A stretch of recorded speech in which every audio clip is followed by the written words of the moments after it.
Welcome to a windy and wet Jack Trice Stadium. I am Mike Pereira, joined alongside Eddie Greer for your 91.9 Wildcat pregame show. Today, the Kansas State Wildcats at number 5 invade Cyclone country, where the Cyclones are ranked 25th and coming off of a upset over number 15 TCU in Fort Worth just last week. Now, Eddie, it's going to be a pretty interesting game today between the Cats and the Cyclones. It will be an interesting game today. Both teams are ranked in the top 25. As you mentioned, Iowa State coming up the upset win against TCU on the road last weekend. K-State last week crushing Kansas. So today, it's going to be a big game for both teams. As you mentioned, Kansas State comes off a big 56-16 victory over in-state rival Kansas. Next up for the Cats after this game will be a visit with the number 4th ranked West Virginia Mountaineers. And Eddie, is there any chance the Wildcats are overlooking the Cyclones due to the big game in Morgantown next week? I don't think so. This is an important game for Bill Snyder and the Cats today. They cannot overlook this Iowa State Cyclone team. With Paul Rhodes coaching on the sidelines, this team, Iowa State team, is known for their upsets like they did last week against TCU. So today, I don't think they're overlooking Iowa State. This is an important game for the Cats if they want to stay undefeated. So there you go. That's about what's at stake for Kansas State. A chance to go into Morgantown undefeated and keeping that slim hope at a national championship alive. And historically, this hasn't been a very friendly place for the Cats to come down and play. Haven't won here since 2003, although that number might be a little bit skewed since they did play a two-part series in Kansas City in the 2009-2010 season. Let's take a look at Kansas State. They've won the last 3 matchups in this Farmageddon series with the Cyclones. They won the last one 30-23 in Manhattan, won it in Kansas City 2 years ago, and 3 years ago won off of a blocked extra point by Emmanuel Lemire to preserve a 21-20 victory. This has been a close series the last 3 years. Farmageddon. This used to be a game that's played in Kansas City, but last year played in Manhattan in the rain last year. K-State winning that game, and then of course the block kick field goal a couple years back. So this Farmageddon series is a really competitive series. Usually comes down to the final quarter of the game, which team has the ball last. So it's going to be a 4-quarter game today. Took a fourth quarter goal, or not goal line stand, but a 4th and 2 stand by the Wildcats to preserve that victory last season. And now let's go ahead and take a look at the Kansas State side of the ball, and they're led by none other than Colin Klein. So far on the season, 887 passing yards, 7 touchdowns to go along with 405 rushing yards and 7 touchdowns as well. He's been quite a beast for the Kansas State Wildcats. He has been the main important piece for that K-State offense this year. Without Colin Klein, this offense wouldn't really go anywhere as far as Colin Klein has.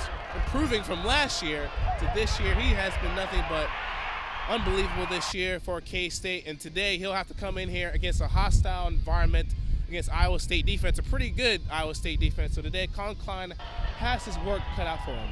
And the receivers Colin Klein will be going for are none other than basically the usual suspects: Chris Harper, Tremaine Thompson, and Tyler Lockett. Lockett is just a sophomore, and he stepped up, had a big catch against KU last week, and he's starting to show his talent not only in the kicking game, but also in the catching game as well.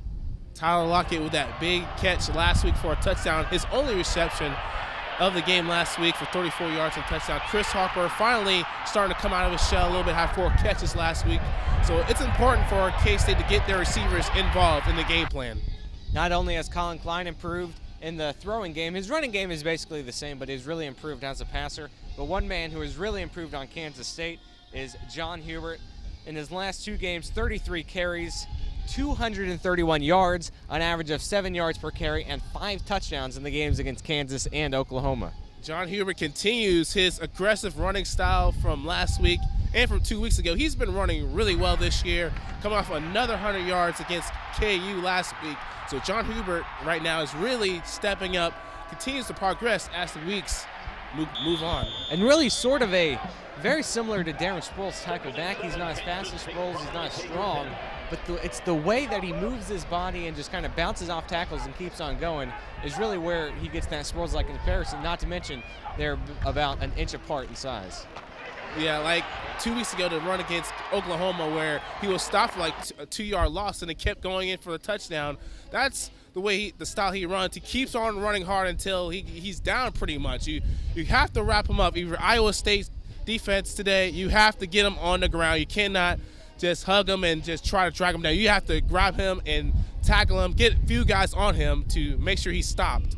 Braden Wilson also a big part of that Wildcat offense. He's the lead blocker for John Hubert and Colin Klein most of the time. Doesn't get a lot of credit, but he has a lot to say about what this Kansas State offense is all about. And then you can't talk about this Kansas State offense without talking about the improvement of that offensive line. And Cornelius Lucas, B.J. Finney, Boston Stuyvesant, who is returning from injury, Cody Whitehair, Tavon Rooks, just to name a few. Let's talk about the importance of that offensive line and their blocking for Kansas State this season. Led by B.J. Finney, their All-American center. This offensive line this year had some question marks this year from last year, but they have really stepped up this year. As you mentioned, Rooks and Cody Whitehair and a lot of the other offensive linemen this year, they've really stepped up their blocking, and that's really impressive for K-State. As the season moves along, including today, they have to keep going with their offensive blocking and make sure that no one gets to Colin Klein when he gets ready to throw the football. An entirely underclassmen offensive line. There are no seniors starting. The one senior that was starting, Nick Pitts, went down with an injury early on in the season. And then Kansas State, not necessarily, don't look at them as that West Virginia high-powered offense, but they can put quite a few points on the board. We've seen that. They put 50 up against KU, 50 up against Miami, only 24 against Oklahoma, but that's the best defense in the conference. And let's switch focus a little bit and talk about that Iowa State defense and what they will be tasked with stopping Kansas State today. They are led by their dynamic duo at linebacker, Jake Knott and A.J. Klein. Together, those guys have accounted for 83 tackles, 5 tackles for loss, 3 interceptions, and have 6 letters earned, which means they basically started the past 3 years, and now they're finally seniors. This defense for Iowa State, pretty much, they want to basically mentor K-State's defense. They want to get turnovers, they want to get stops, and led by their duo of Klein and AJ and Knott, they've really stepped up. As TCU last week, they really slowed down that TCU offense. TCU had a lot of offensive weapons. Of course, they lost their quarterback, Casey Paul Hall, who was suspended, but other than that, they went down there, and just completely stopped TCU, got the turnovers, and forced the freshman quarterback for TCU to throw 3 interceptions last week. So today, they have the task of stopping Colin Klein and John Hubert this afternoon. They succeed in the rush defense, and that's where they are in their best, only surrendering 115 rushing yards per game. So with that, do you think this Iowa State defense can slow down Colin Klein and John Hubert? If they play their best game today, I think they can. I think they're able to stop Colin Klein and John Hubert. Especially, they need to look out for John Hubert. John Hubert's been running well this year, and of course, they have to contain Colin Klein in order to win today. As you can see, a very windy day here in Iowa State. They're going to make Colin Klein throw the football, and he has shown at times that he can throw it, but whether he can throw it every single down, that's a whole nother question, and of course, Kansas State fans will not want him to. And then on that Iowa State offense, they've played a little bit back and forth with a quarterback situation between Jared Barnett and Steele Jantz. Jantz is suspected to play backup duty today, while Jared Barnett comes in and will get the start. He started last week against TCU and started the upset that Iowa State had here last season against Oklahoma State. So a sophomore quarterback, Kansas State went off after him as well. Only 16 of 30 on the year, 214 yards, 3 touchdowns to 2 interceptions.